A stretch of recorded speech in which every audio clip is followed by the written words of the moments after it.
So, what are some ways relying on social media marketing limits our business growth?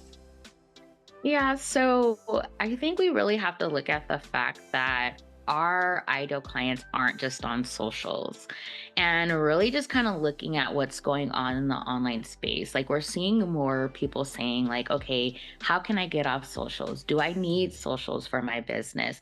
Is there a way to do this where I'm not relying so much on socials? And so when we're looking at what people are doing, they're not spending as much time on socials, especially just, we have a lot going on in the world. It just seems like there's tragedy after tragedy, and people are wanting to consume that less because it is impacting our mental health. It is, you know, in a sense, stealing our joy and different things like that. And so, people are looking for ways to spend less time on social media. And so, if you are pouring all your energy into creating content for these platforms and marketing yourself on there, you're missing out on a much larger audience.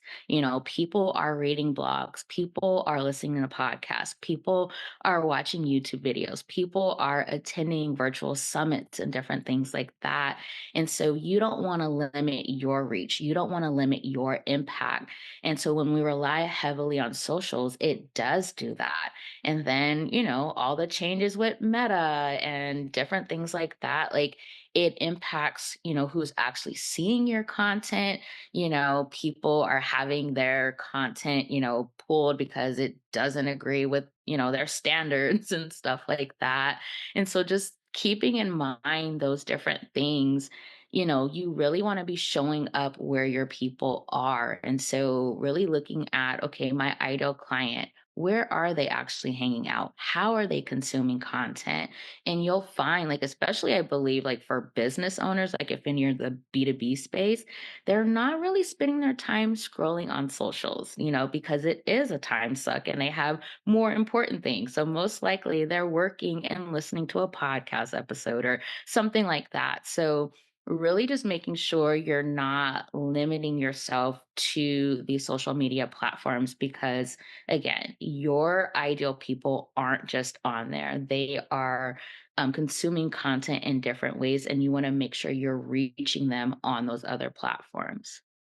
I love how you pointed out it's not where everyone hangs out. Your ideal client might not be there. Or even if they are, the purpose of social media is not to sell for the most part, right? And so, like, they want to stay on the thread, they want to connect and see fun pictures and memes and things like that. So, getting them off of the platform is a lot harder to do.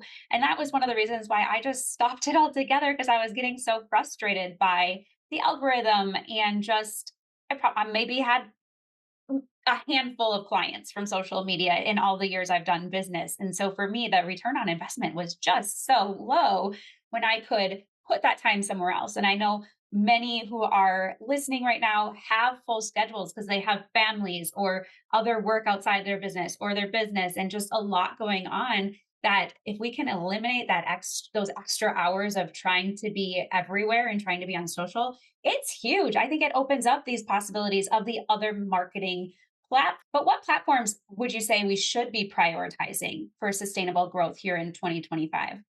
Yeah, so I say every business owner needs some type of long form content. And the reason why is that this is SEO based. And so this is allowing people to find you organically. So you're creating these, yes, larger pieces of content, but they have a much longer shelf life.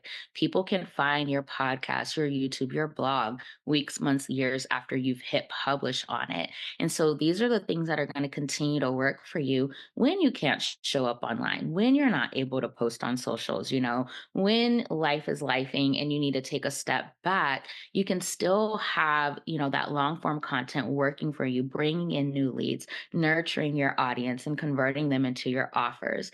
So I would say that would be the number one thing. And then also email marketing. every business owner needs to have email marketing as part of their marketing strategy. And I know people are tired of people saying this, but you do own your email list. You can, like, yes, the email marketing platforms can go down, but you can always download your email list. And if you need to switch platforms, you can easily do that. Your emails are ending up in people's inboxes. With Instagram, they say what, like 5-10% of your audience sees your content. With email marketing, you can have 40-50% of your email list reading your emails weekly and everything. So it's a much higher return, and you're churning out less content. You don't have to send daily emails or anything like that. And so I would say that would be the second one. And then you do need a visibility platform, and it doesn't have to be socials. Collaborations are a great way to get visible. You get in front of already established audiences, and it's not like you having to go out and find the people. You partnering with other business owners who serve a similar audience as you, they're essentially bringing those people to you. And so it works a lot better in that, like, you're not having to put out so much energy or, create so much content, and you can still make this great impact. And if you're like, okay, I'm not quite ready for collaborations, Pinterest is a really great option. Pinterest, I do not consider a social media platform because you don't have to be social. It really is a SEO driven platform, and it has longevity as well. So, people can find your pins and, weeks, months, years after you've published those pins and different things like that. So, really just looking at it differently, really taking a different approach, and really looking at what is truly sustainable, because realistically, social media is not sustainable, but you have these other platforms out there that will continue to work for you in the background when you can't show up, when, you have to be even more present for your family, or you want to take a vacation and different things like that. Like, it gives you that flexibility that you need. Is so amazing because when we open the box and we think outside the box of social media, there's so much out there. It's so expansive because, yes, long form content is evergreen, it's out there in the world, and we're going to dive into that.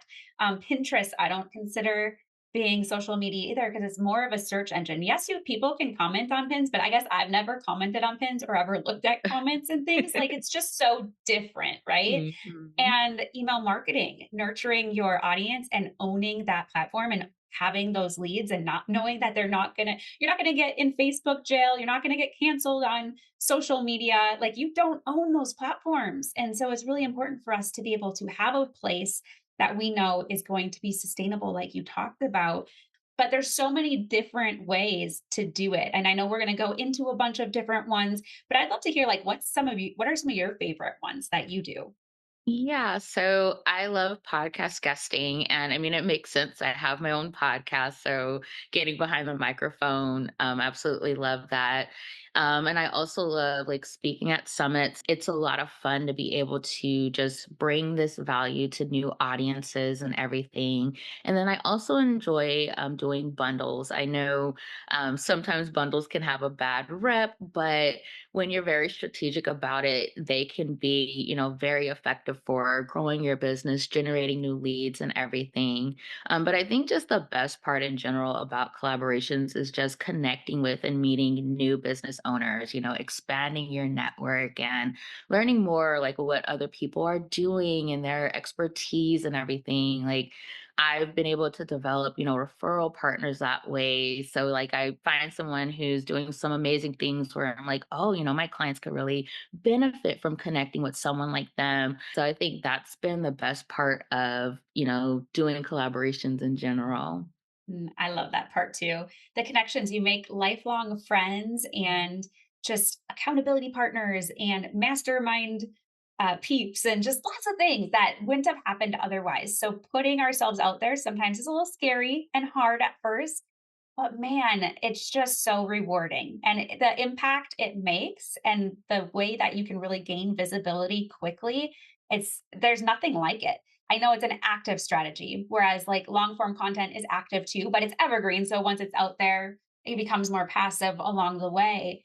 But I don't know if I would give up collaborations in total in my Mhm. business just because I like that connection. Yeah, I think some of my favorites are these conferences, but then I love doing like lead magnet swaps inside of emails.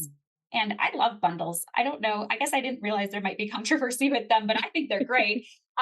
So yeah, those kinds of things and podcast guesting, same thing, have a podcast. So it's great to be able to even do podcast swaps with others, get on their Mhm. podcast, get them on mine, and just have some great conversations.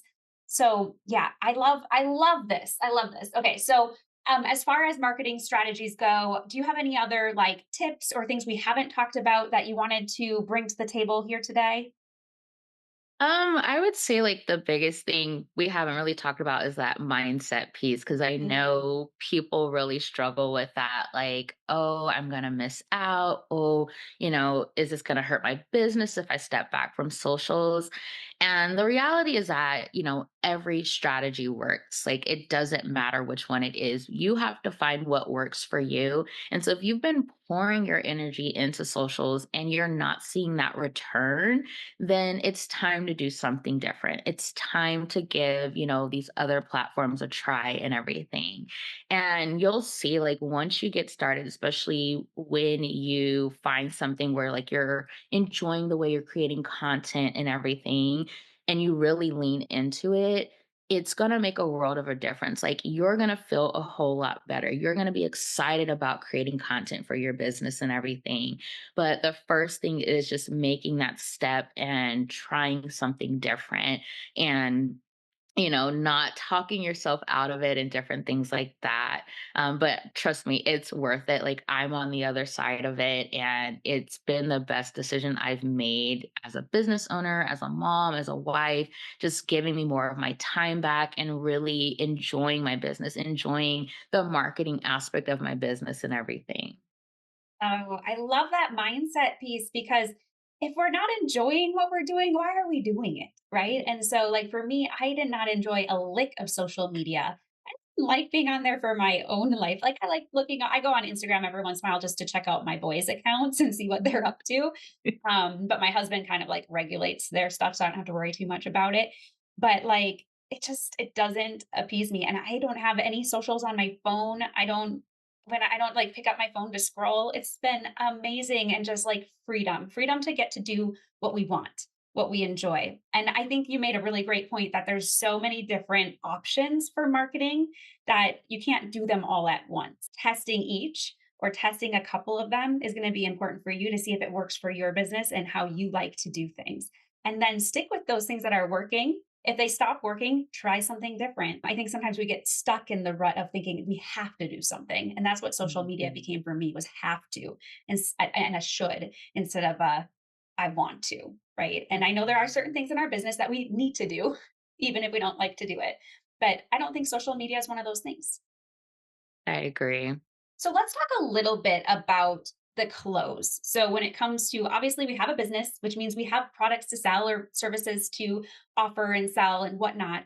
What would you say makes closing that sale easier on platforms that are not social media versus actually trying to get the sale on social media? Yeah. So if we think about it, for instance, people who are searching Google, have a problem, they're looking for a specific solution. And so if they're actively searching for a solution and, they come across your podcast, your blog, your website, those people are ready to invest. They know they have a problem, they realize they need support. Now they're just looking for the right person for them. That compared to social media, people are usually scrolling, again, especially for those of us in the B2B space. Like, our ideal people, they're not necessarily scrolling Instagram trying to find us, trying to find that support. They're searching Google. They're asking people in their network, like, hey, I need support with this. Do you have someone you can refer to me? So, if you want those quality leads, you need to be showing up on the platforms where those quality leads are showing up, where they're looking for those answers. And social media isn't necessarily it. Yes, people find clients from socials, but I've found someone who's found me on Instagram versus someone who's found me through my podcast, there's a lot more going back and forth. They have a lot more questions. They're a lot more hesitant to move forward with, investing with me versus someone who's binged my podcast. They're like, I'm ready to sign, or they may have one question and it's a much easier sell to close. Like they've already really gotten to know me through my podcast content. They know my coaching style. They know my strategies. I will even have people like on a sales call tell me, "Yeah, I remember you saying that in one of your podcast episodes." And so it's different in that sense. Like it doesn't take as long to close those clients versus again those who are just consuming like your Instagram content and everything, because on Instagram it's short snippets. It's not really giving them a full picture of who you are. And let's be real, nobody's scrolling back through your Instagram content for other posts where maybe you did give a little bit more, or maybe you shared a certain thing versus your podcast. People will binge episodes. Like I remember someone who was new to my podcast, they sent me a DM and they're like, "Hey, I just binged all of your episodes in a week." And I think at that point I was at over 100 episodes and everything. And they ended up moving forward with working with me and everything. But it's just with like your long form content, I feel like there's a little bit more intimacy there. They really get to know your voice. They get to know more of your personality and everything. And sometimes that's hard to come through in those short snippets with the social media content. So it's that I would say like that's the difference in, just the quality of the leads as well as the type of information they're able to get in social media content versus like your podcast, your YouTube, your blog, and different things like that. Yeah. Yes, and amen. Like it is just it's so much warmer off social Mhm. media for them to make decisions, and having the voice talking with you, or the video that they get to watch you and see your personality and just hear in your teaching style a little bit more. It's an easier yes. And the yes can come quicker because of it, because you're nurturing them. You're building that relationship, and relationships always come before results. And so that is just huge. Now, do you have any stories, like one or two stories of clients that you've worked with who have shifted off of social media and saw better results? What are you seeing with this? Yeah, so I worked with a doula, and she was like actively on socials trying to find clients. She was engaged in Facebook groups, she was posting content on Instagram, but she just was not signing any clients.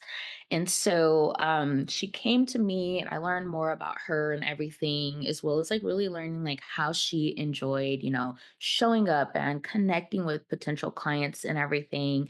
And so we found for her in person networking worked best.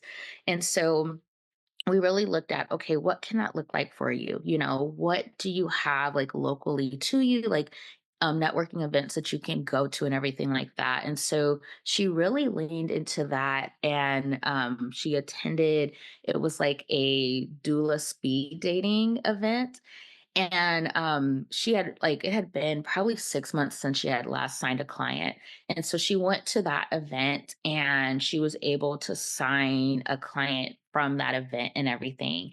And to just go like 6 months without signing any clients to literally attending one event, showing up, being herself, connecting in person with her ideal clients, and to sign a client right then and there, it was huge for her. And so she really just leaned into that and ended up, signing back to back clients that way, just leaning into like those local events and showing up in person and just being able to not even worry about socials and everything. Like it took the pressure off her. She felt a lot better about her business. She really started enjoying things in her business and everything.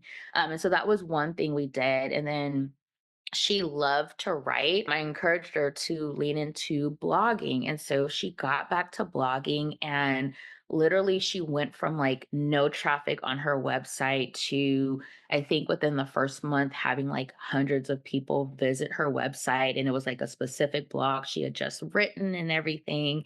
And she was able to generate leads from that as well. And so just making those shifts, like, because she was literally on the verge of just closing her business, being done with it, going back to getting a 9 to 5. But we made those simple shifts and she saw immediate results and it lit her up. She was showing up authentically. She was marketing her business in a way that she truly enjoyed. And so I would say like that was one success story. And then I have one more. She was a STEM coach for STEM teachers. And so she actually had a pretty big following on socials, but she wasn't seeing a return. So, how she supported her audience was she created resources in her TPT shop.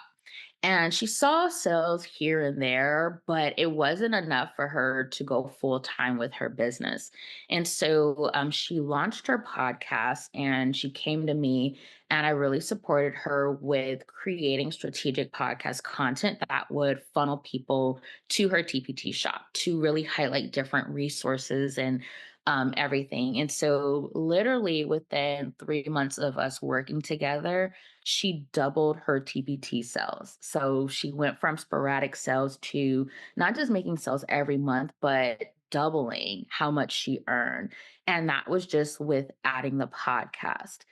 And like I said, she had a really big following on socials, but her audience wasn't engaging with her content like they were with her podcast content.